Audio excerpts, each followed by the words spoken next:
الله أكبر.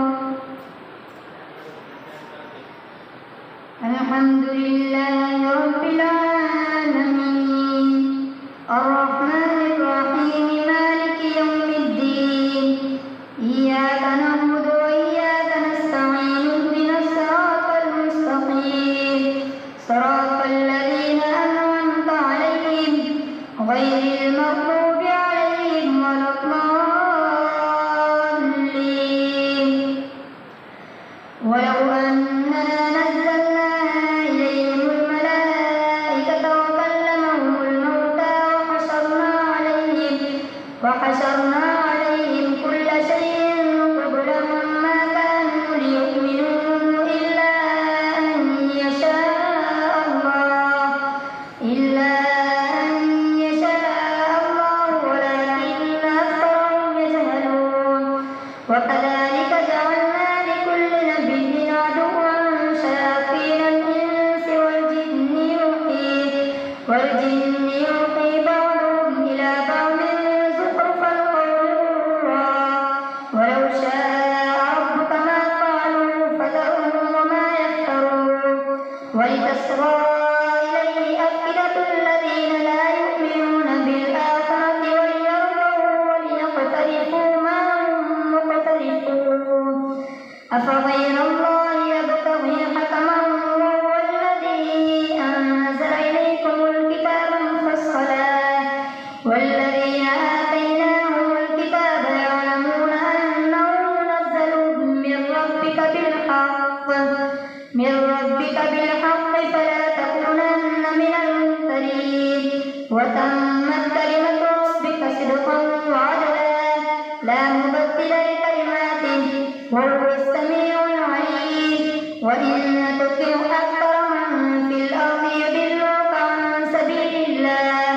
إن يتبعون إلا الظن وإن هم إلا يخرصون. إن ربك هو أعلم من يضل عن سبيله وهو أعلم بالمهتدين. فكلوا مما ذكر اسم الله عليه إن كنتم بآياته مؤمنين. وما لكم ألا تأكلوا مما ذكر اسم الله عليه وقد فصل لكم ما حرم عليكم إلا ما اضطررتم إليه وإن كثيرا ليضلون بأهوائهم بغير علم. إن ربك هو أعلم بالمهتدين. وذروا ظاهر الإثم وباطنه إن الذين يكسبون الإثم سيجزون بما كانوا يقترفون. ولا تأكلوا مما لم يذكر اسم الله عليه وإنه لفسق وإن الشياطين ليوحون إلى أوليائهم ليجادلوكم وإن أطعتموهم إنكم لمشركون. أومن كان ميتا فأحييناه وجعلنا له نورا يمشي به في الناس كمن مثله في الظلمات ليس بخارج منها كذلك زين للكافرين ما كانوا يعملون. وكذلك جعلنا في كل قرية أكابر مجرميها ليمكروا فيها وما يمكرون إلا بأنفسهم وما يشعرون. وإذا جاءتهم آية قالوا لن نؤمن حتى نؤتى مثل ما أوتي رسل الله أعلم حيث يجعل رسالته سيصيب الذين أجرموا صغار عند الله وعذاب شديد بما كانوا يمكرون. فمن يرد الله أن يهديه يشرح صدره للإسلام ومن يرد أن يضله يجعل صدره ضيقا حرجا كأنما يصعد في السماء كذلك يجعل الله الرجس على الذين لا يؤمنون. وهذا صراط ربك مستقيما قد فصلنا الآيات لقوم يذكرون. لهم دار السلام عند ربهم وهو وليهم بما كانوا يعملون. يا معشر الجن قد استكثرتم من الإنس وقال أولياؤهم من الإنس ربنا استمتع بعضنا ببعض وبلغنا أجلنا الذي أجلت لنا قال النار مثواكم خالدين فيها إلا ما شاء الله إن ربك حكيم عليم وكذلك نولي بعض الظالمين بعضا بما كانوا يكسبون يا معشر الجن والإنس ألم يأتكم رسل منكم يقصون عليكم آياتي وينذرونكم لقاء يومكم هذا قالوا شهدنا على أنفسنا وغرتهم الحياة الدنيا وشهدوا على أنفسهم أنهم كانوا كافرين ذلك أن لم يكن ربك مهلك القرى بظلم وأهلها غافلون ولكل درجات مما عملوا وما ربك بغافل عما يعملون وربك الغني ذو الرحمة إن يشأ يذهبكم ويستخلف من بعدكم ما يشاء كما أنشأكم من ذرية قوم آخرين إنما توعدون لآت وما أنتم بمعجزين قل يا قوم اعملوا على مكانتكم إني عامل فسوف تعلمون من تكون له عاقبة الدار إنه لا يفلح الظالمون وجعلوا لله مما ذرأ من الحرث والأنعام نصيبا فقالوا هذا لله بزعمهم وهذا لشركائنا فما كان لشركائهم فلا يصل إلى الله وما كان لله فهو يصل إلى شركائهم ساء ما يحكمون وكذلك زين لكثير من المشركين قتل أولادهم شركاءهم ليردوهم وليلبسوا عليهم دينهم ولو شاء الله ما فعلوا فذرهم وما يفترون وقالوا هذه أنعام وحرث حجر لا يطعمها إلا من نشاء بزعمهم وأنعام حرمت ظهورها وأنعام لا يذكرون اسم الله عليها افتراء عليه سيجزيهم بما كانوا يفترون وقالوا ما في بطون هذه الأنعام خالصة لذكورنا ومحرم على أزواجنا وإن يكن ميتة فهم فيه شركاء سيجزيهم وصفهم إنه حكيم عليم قد خسر الذين قتلوا أولادهم سفها بغير علم وحرموا ما رزقهم الله افتراء على الله قد ضلوا وما كانوا مهتدين الله أكبر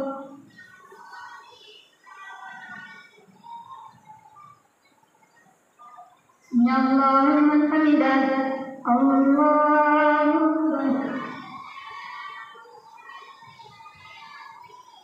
الله أكبر الله أكبر الله أكبر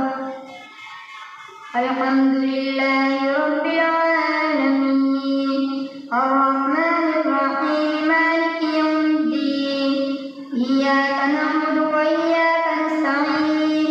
اهدنا الصراط المستقيم صراط الذين أنعمت عليهم غير المغضوب عليهم ولا الضالين وهو الذي أنشأ جنات معروشات وغير معروشات والنخل والزرع مختلفا نخله والزيتون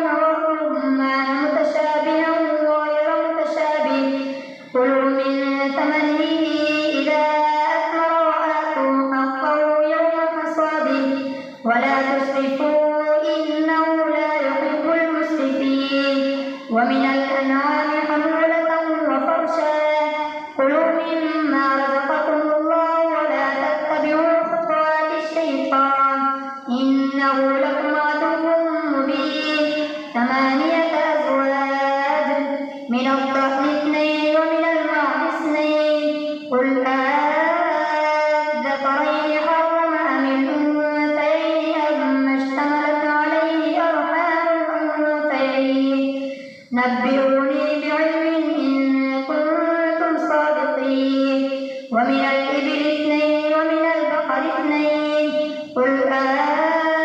أذكرين حرم أم الأنثيين أما اشتملت عليه أرحام الأنثيين أم كنتم شهداء إذ وصاكم الله بهذا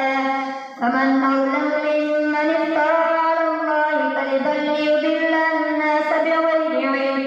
إن الله لا يهدي القوم الظالمين قل لا أجد فيما أوحي إلي محرما على طاعم يطعمه إلا أن يكون ميتة أو دما مسفوحا أو لحم خنزير فإنه رجس أو فسقا أهل لغير الله به فمن اضطر غير باغ ولا عاد فإن ربك غفور رحيم وعلى الذين هادوا حرمنا كل ذي ظفر ومن البقر والغنم حرمنا عليهم شحومهما إلا ما حملت ظهورهما أو الحوايا أو ما اختلط بعظم ذلك جزيناهم ببغيهم وإنا لصادقون فإن كذبوك فقل ربكم ذو رحمة واسعة ولا يرد بأسه عن القوم المجرمين سيقول الذين أشركوا لو شاء الله ما أشركنا ولا آباؤنا ولا حرمنا من شيء كذلك كذب الذين من قبلهم حتى ذاقوا بأسنا قل هل عندكم من علم فتخرجوه لنا إن تتبعون إلا الظن وإن أنتم إلا تخرصون قل فلله الحجة البالغة فلو شاء لهداكم أجمعين قل هلم شهداءكم الذين يشهدون أن الله حرم هذا فإن شهدوا فلا تشهد معهم ولا تتبع أهواء الذين كذبوا بآياتنا والذين لا يؤمنون بالآخرة وهم بربهم يعدلون قل تعالوا أتل ما حرم ربكم عليكم ألا تشركوا به شيئا وبالوالدين إحسانا ولا تقتلوا أولادكم من إملاق نحن نرزقكم وإياهم ولا تقربوا الفواحش ما ظهر منها وما بطن والإثم والبغي بغير الحق وأن تشركوا قل تعالوا أتل ما حرم ربكم عليكم ألا تشركوا به شيئا وبالوالدين إحسانا ولا تقتلوا أولادكم من إملاق نحن نرزقكم وإياهم ولا تقربوا الفواحش ما ظهر منها وما بطن ولا تقتلوا النفس التي حرم الله إلا بالحق ذلكم وصاكم به لعلكم تعقلون ولا تقربوا مال اليتيم إلا بالتي هي أحسن حتى يبلغ أشده وأوفوا الكيل والميزان بالقسط لا نكلف نفسا إلا وسعها وإذا قلتم فاعدلوا ولو كان ذا قربى وبعهد الله أوفوا ذلكم وصاكم به لعلكم تذكرون وأن هذا صراطي مستقيما فاتبعوه ولا تتبعوا السبل فتفرق بكم عن سبيله ذلكم وصاكم به لعلكم تتقون ثم آتينا موسى الكتاب تماما على الذي أحسن وتفصيلا لكل شيء وتفصيلا لكل شيء وهدى ورحمة لعلهم بلقاء ربهم يؤمنون وهذا كتاب أنزلناه مبارك فاتبعوه واتقوا لعلكم ترحمون أن تقولوا إنما أنزل الكتاب على طائفتين من قبلنا وإن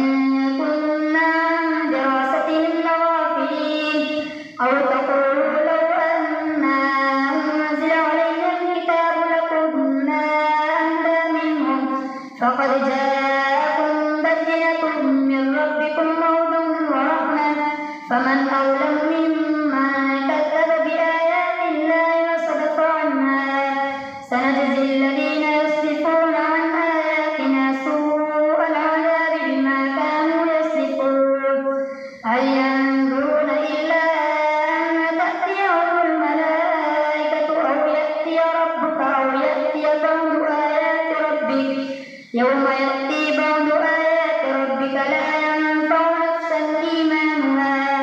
إيمانها لم تكن آمنت من قبل أو كسبت في إيمانها خيرا قل انتظروا إنا منتظرون إن الذين فرقوا دينهم وكانوا شيعا لست منهم في شيء إنما أمرهم إلى الله ثم ينبئهم بما كانوا يفعلون من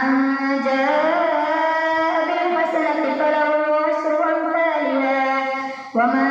جاء بالسيئة فلا يجزى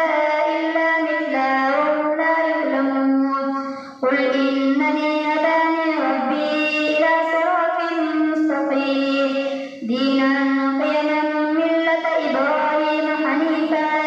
وما كان من المشركين قل إن صلاتي ونسكي ومحياي ومماتي لله رب العالمين لا شريك له وبذلك أمرت وأنا أول المسلمين قل أغير الله أبغي ربا وهو رب كل شيء ولا تكسب كل نفس إلا عليها ولا تزر وازرة وزر أخرى ثم إلى ربكم مرجعكم فينبئكم بما كنتم فيه تختلفون وهو الذي جعلكم خلائف الأرض ورفع بعضكم فوق بعض درجات ليبلوكم فيما آتاكم إن ربك سريع العقاب وإنه لغفور رحيم الله أكبر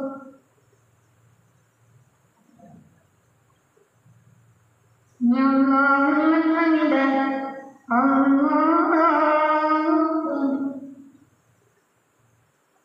الله أكبر الله أكبر الله